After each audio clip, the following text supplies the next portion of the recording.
você construindo essas milhares de pessoas que fazem parte da AGF e tudo aquilo que você vem construindo nas suas redes sociais, que sua rede social é bem legal, você vai dar várias dicas. Eu queria dividir aqui um pouco de informação prática. Imagina se a Luiz voltasse lá atrás no tempo e alguém chegasse e falasse assim, olha, você trabalha numa empresa, você está guardando dinheiro aí e você tem R$1.000, R$2.000 para guardar.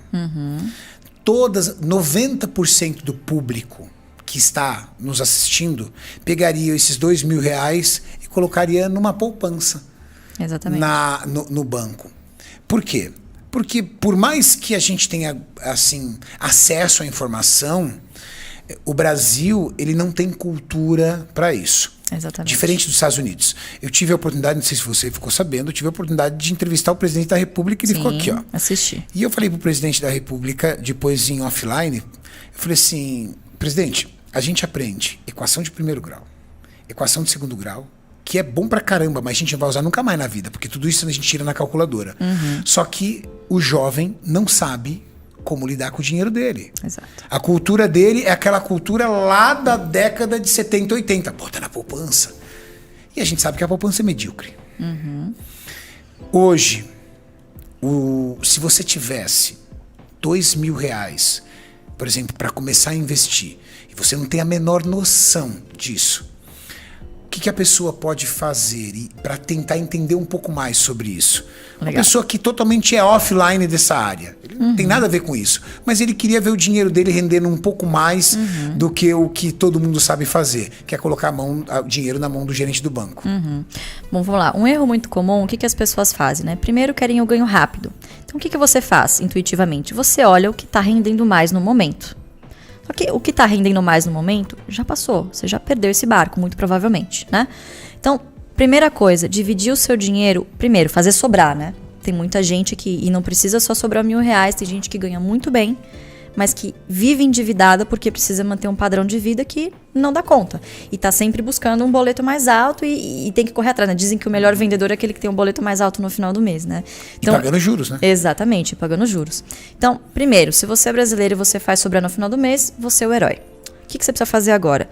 Primeiro, tentar não se envolver em dívidas, então para isso ter uma reserva de emergência e inevitavelmente isso tem que ser na renda fixa, então pode ser um Tesouro Selic, que a partir de R$30 você já consegue investir, ou um CDB, pode ser de uma corretora média, hoje você tem corretoras, não precisa ser no banco, mas corretoras que não cobram taxa de corretagem, você faz tudo online, você abre ali uma conta, é de graça, você não tem nenhuma taxa de manutenção e pode ali investir em algum CDB ou fundo de Tesouro Selic, custo zero. Acho que isso é uma dica boa que ela trouxe. Legal. Na questão da corretora média, porque de fato, se você entrar com um valor pequeno no banco, você vai pegar uma porcentagem pequena de rentabilidade. Quando você aporta para você ser competitivo no banco, você tem que estar ali numa alta renda, pelo menos, para começar a ser competitivo. Quando é um valor pequeno... Para ele achar que você é gente. Faz mais sentido corretora. Corretora foi mesmo. A corretora que me patrocina, ela não cobra R$1 para abrir a conta. Esse é o legal. Padrão. Uma dica legal. Então, você tem R$1.000. Divida isso em 3 caixinhas. Caixinha número 1, que é a do curto prazo. Então, enquanto você não tiver pelo menos de 3 a 6 meses, pelo menos, dos seus custos fixos guardados ali na renda fixa, tem que ser renda fixa porque você precisa de liquidez, ou seja, você precisa transformar isso em dinheiro, né, em disponibilidade rápido. Então, precisa ser na renda fixa. Construa primeiro a caixinha do curto prazo, que é a caixinha dos seus boletos. E caso aconteça alguma emergência, e emergência acontece com todo mundo, por exemplo, médico, na pandemia, muitos médicos ganham bem e ficaram sem nenhuma receita. Imagina o dono de uma loja de shopping. Pois é. O shopping ficou fechado 3 meses, cara. 3 meses, então assim... Quantos caras não quebraram por quê? Porque trabalhava alavancado. Independentemente da sua renda, tem que ter uma reserva de emergência, porque emergência acontece com qualquer um. E até você trouxe, que foi um empreendedor, sempre que eu trabalhei como especialista, como assessor mesmo, para empreendedor a gente recomendava 12 meses até, por conta do alto risco, da alta volatilidade. Depende, claro. Você tem filhos, né? Qual que é a sua estrutura familiar? Eu não tenho filhos, eu me divido, eu moro metade com meus pais, metade alugo um apartamento, então, eu tenho ali 3 meses dos meus custos fixos às vezes guardados. É um funcionário público, né? Que tem ali receitinha certinha. Pode ser menor ali. Então, a depender do perfil, você pode colocar menos ou mais na reserva de emergência, mas ter ali no mínimo de 3 a 6 meses dos seus custos fixos. Isso você considera um investimento de curto prazo. O investimento de curto prazo é até 6 meses. Eu nem considero investimento, é a manutenção ali do seu custo de vida. Tá. Né? Você não vai multiplicar esse dinheiro, ele vai pelo menos ali, você não vai estar perdendo para a inflação. Né? Boa. Então, essa é a caixinha do curto prazo. A caixinha do médio prazo são aqueles seus objetivos, é para os seus sonhos. Então, poxa, eu quero casar no ano que vem, eu quero fazer um intercâmbio, eu tenho o sonho de comprar um carro, de quitar parte de uma casa, né? Ou quitar uma dívida, por exemplo. Então, você tem ali o médio prazo, vai 2, até uns 3 anos, vamos dizer assim, você já tem um objetivo para essa grana, para esses recursos. Então, também renda fixa. Só que você pode se dar ao luxo de pegar alguns outros produtos que tenham uma carência, por exemplo, que você não precise mexer em 1, 2 anos. Então, agora está voltando à moda de novo a LCA. Né? Então, a LCA, que são letras de câmbio agrícola, que são isentas de imposto de renda. Você tem uma carência de, no mínimo, 3 meses, 90 dias. E tende a render mais, por exemplo, do que produtos de liquidez imediata. Né? Então, são produtos muito comuns. Luiz é fera mesmo. Eu acho que o Danilo aqui da Ativa, que é o meu corretor... Acertou a mão com a LCA. Ufa, hein? Ufa, deu uma dica boa aqui. Oh, meu Deus, que bom. Que legal. Então, é o dinheirinho do médio prazo. O que é LCI? LCI é letra de câmbio imobiliário. Legal. É mais ou menos o mesmo produto, só que para uma área diferente. Indicou LCI e CDB.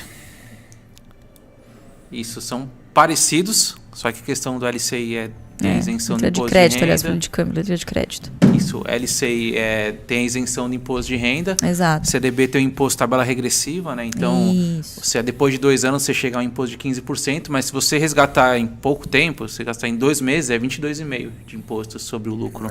Exatamente. E LCI Ou seja, já é um investimento um pouquinho mais longo. Um pouquinho mais longo. E aí você tem a caixinha do longo prazo, que é a terceira caixinha, que você só vai preencher se você tiver a número 1 e a número 2 preenchidas. Então, é o dinheiro do longo prazo. O que é o dinheiro do longo prazo? Nem que seja R$100 desses R$1.000 que sobraram para você pôr lá na bolsa.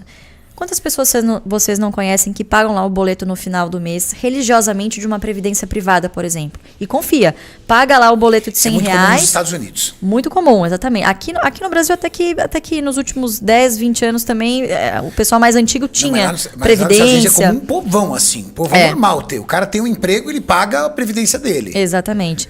Então, o pessoal paga isso e não sabe quanto está rendendo. Confia. Paga lá a previdência privada. A nossa proposta é fazer a mesma coisa na bolsa. Os bancos incentivaram muito ali a previdência, os bancos, né? E aí só não acompanha, né? Taxa de administração. Perfeito. Exatamente. Perfeito. E tem muitos fundos de previdência hoje que perdem para o CDI. Perfeito. Né? Perdem para a taxa básica de juros. Então, quer dizer, você confia a sua previdência ali para um gestor, terceiriza completamente, sendo que dá para você fazer a mesma coisa na bolsa. Só que as pessoas encaram a bolsa como um cassino. A maioria encara a bolsa como um cassino. A última porta da esperança. Né? Eu quero fazer day trade, eu quero ganhar muito dinheiro ali, porque pessoas enriqueceram ali. Mas o cemitério é um lugar muito silencioso. Muito provavelmente as pessoas que ganharam muito rápido, pode ser que tenham perdido muito rápido também, né? Então, a bolsa é um lugar para você ganhar dinheiro devagar.